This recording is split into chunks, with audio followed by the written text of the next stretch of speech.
go, go, go, go, go.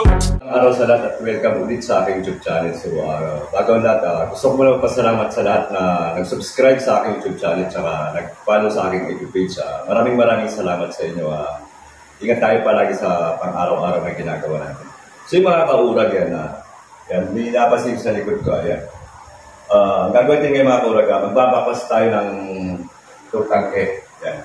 Kasi ito na kasi mga kaurag yung bagong position ko sa pinapasokan kumpanya. Dito ako na-assign sa water station. So, mga kaurag, papakita ko sa inyo kung paano nga ba binabakwas. Yung tawag na bakwas ang tawag sa ito, tamang proseso. Paano tamang proseso pagbakwas. So, paano mga kaurag, samahan nyo ako para magkaroon din kayo ng idea kung paano binabakwas yung sa ganitong sa water station. So yung mga kurag, turo ko lang sa inyo. Bago tayo magbakwas, syempre, kailangan yung raw water tank na yan, may laman tayo. Yan. So may laman naman siya. Ito na yung product water, okay na yan. So puno na siya, nakapag-pondo na tayo ng product water natin kasi kailangan may pondo siya, may laman siya bago tayo magbakwas nung ito. Ito kasi yung ibabakwas natin na mga kaurag, yung water softener. Yeah. Itong dalawang to, okay na nabakwas ko na yan. So, iba kasi yung proseso niya kung paano magbakwas. So, susunod siguro, pakita ko sa inyo kung paano magbakwas. So, ito mga kaurag, bago tayo magbakwas kasi, yan. Ito yung asin na, kailangan po kasi may asin yung pagbabakwas nung, yan, yung asin na ginagamit natin. Tapos, hanggang dyan lang po yung level ng asin na nilalagay natin. So, ito naman, yung level ng water level niya. Yan. So, may asin na siya, nalagyan ko ng kanina para makita nyo. Siyempre mga kurag, bago tayo mag-umpisa magbakwas, siyempre nakabukas tayo yung power. Tsaka, ito, yun na natin. So, bago natin yun, so kailangan natin munang isarado yung pinakang main gate valve. Ito. Yan. Para hindi pumasok yung, di ba pasukan na yung dumi, yung pinaka-product water natin. So, yan. So, buksan na natin. Ito lang yung open ko mga kaurag, yung raw pump. Yan lang. Ngayon, okay na mga kaurag magaling raw pump. So, ngayon, ito, yung pipihitin natin, kung nakikita nyo. Yan. So, di ba pinakita sa inyo kanina, wala pa siyang laman. So, ngayon, magre-refill muna tayo ng tubig dun sa pinaglagyan natin ng asin. Nakikita nyo ba mga kaurag? Yan. Sobrang liit kasi nung mga sulat dyan. Refill muna tayo, pipihitin muna natin yan.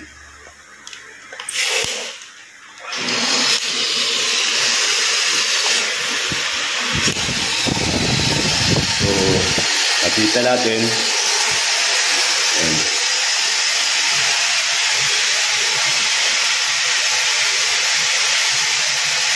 Mamaya-maya lang konti mga kaurag, meron siyang tubig. Kaya nag-refill tayo ng tubig para yan.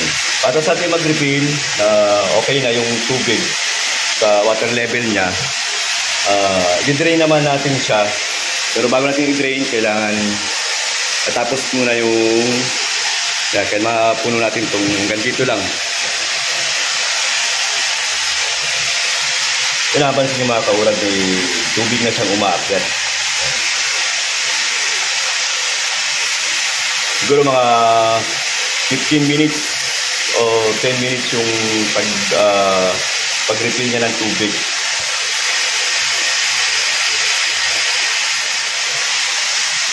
So, yung mga kaurag, unti nilang malapit na siyang puno. Kasi kailangan, ito, hanggang dito lang yung water level niya.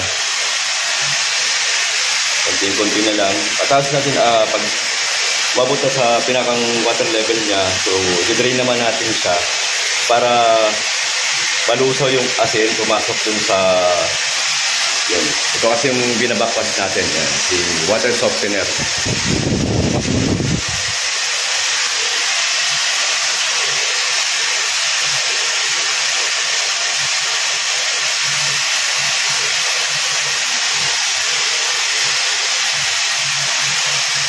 Yung mga kurag, okay na. Nasa water level na siya. Ngayon, pipihitin naman natin siya ulit ng isa. So, kaya natin ilagay dito sa drain.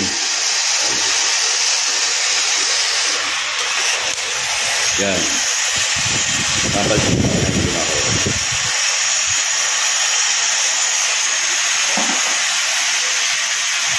So, ngayon, yan, i-drain naman na yung tubig na may kasamang asin. Siguro mga 5 minutes to 10 minutes yung proseso para mawala yung ma-drain lahat yung tubig na ngayon na may kasamang asin.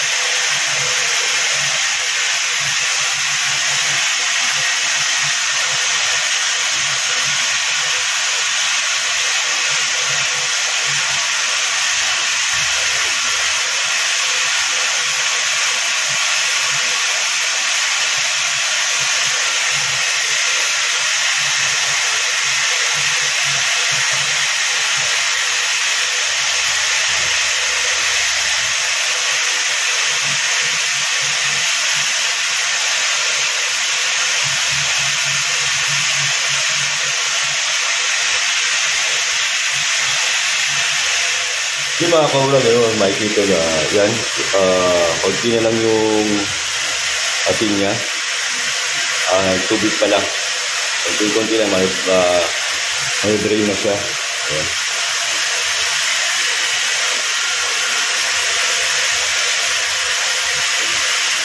Pagtas yung mga kaulang, pag nawala yung tubig dyan, so pupunta naman tayo dito sa aparato na yan para ikot naman natin ito. Dadali naman ito sa yun, pagbabakwas.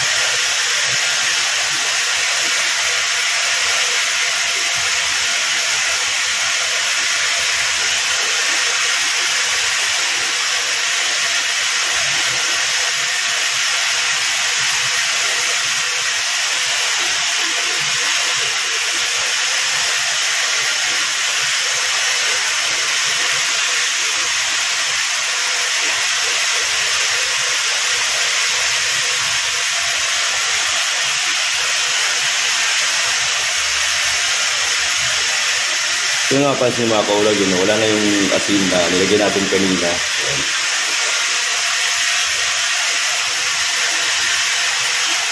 Konti na lang, paubos na rin yung tubig.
Yan, sa mga kaurag, konting-konti na lang. So, hindi natin kailangan i-drain na drain talaga siya. Kasi, siyempre, may mga,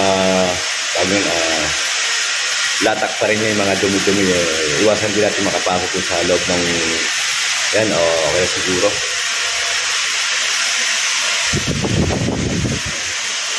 So, yung mga kaurag yan, bibigyan natin naman siya ulit. Yan. So, gagawin natin siya ngayon sa backwash. Yan.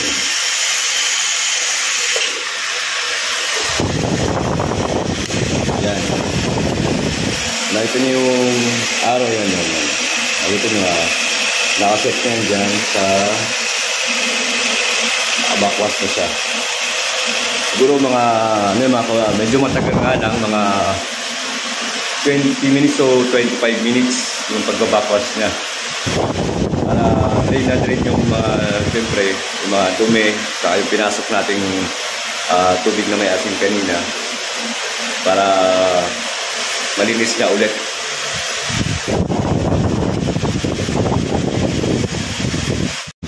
So yung mga kaurag, tapos tayo sa pagbabakwas no? Ilipat naman natin kasi may 25 minutes na, so maglilipat naman tayo na para sa, yan, sa pass range naman tayo. Ako makikita nyo.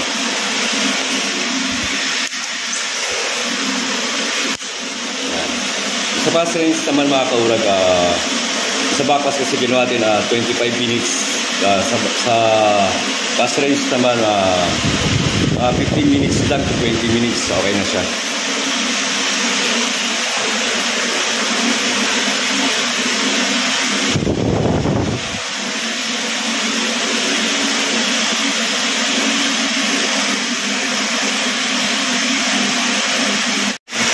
Yung mga kulag, after 15 minutes, okay na stop sa pass range na to. So, babalik natin sa normal. Yan. Dalagay natin sa service. Okay na. So, pipiliin natin itong pinakang valve niya. Pinakang main valve niya. So, pwede na tayong kumuha ng tubig. Yun, naka-ready na siya. Pero bago tayo kuha, kailangan mag-release na tayo ng konti. Kahit mga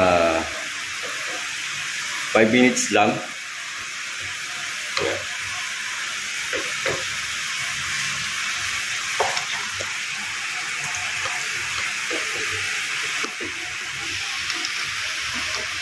Yan, so mag-release na tayo dun.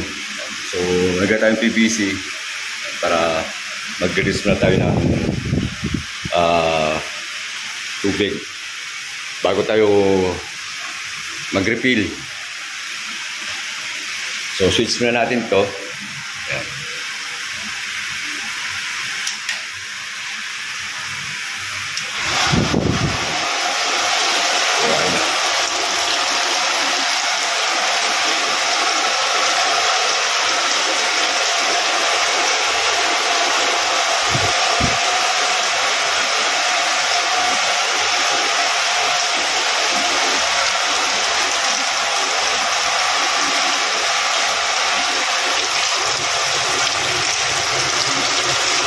O ito mga kaurag, pwede na siya inumin.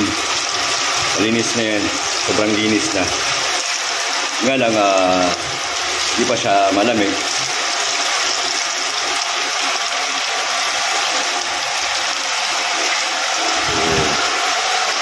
Ayan, okay na mga kaurag. So patayin na natin.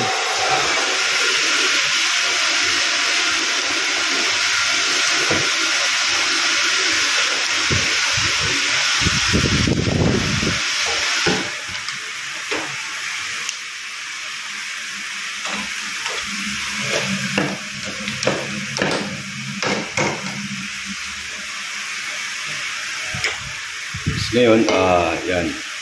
Pwede tayo kumuha ng inumin. Naka-ready na siya.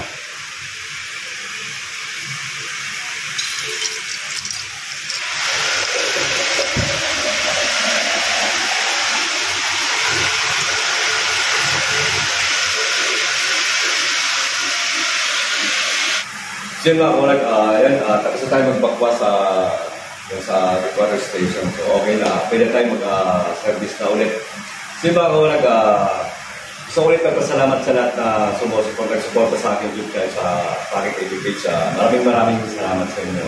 Ay nga po sinasabi, mag-iingat tayo palagi sa pang-araw-araw na ginagawa natin. So para mga kaurag, hanggang dito na lang muna at samahan nyo ako ulit sa mga gagawin ko pang vlog, mga video ko. So para mga kaurag, maraming salamat ulit.